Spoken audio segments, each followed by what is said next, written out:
ഇനി നിങ്ങൾ ബിസിനസ് ചെയ്യുന്ന ആളാണെങ്കിൽ തന്നെ നിങ്ങൾക്ക് 2 type of registration G S ടിയിൽ എടുക്കാനായിട്ട് സാധിക്കും. അതായത് ഒരു റെഗുലർ രജിസ്ട്രേഷനും ഒരു കോമ്പോസിഷൻ രജിസ്ട്രേഷനും.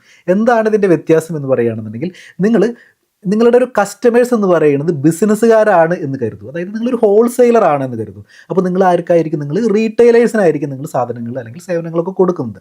അപ്പോൾ ആ ഒരു സിറ്റുവേഷനിൽ നിങ്ങളൊരു റെഗുലർ രജിസ്ട്രേഷനാണ്, ഇതൊരു B2B ആയിട്ടാണ് നിങ്ങൾ ഡീൽ ചെയ്യുന്നതെങ്കിൽ നിങ്ങളൊരു റെഗുലർ രജിസ്ട്രേഷനാണ് നിങ്ങൾ എടുക്കേണ്ടതായിട്ടുള്ളത്.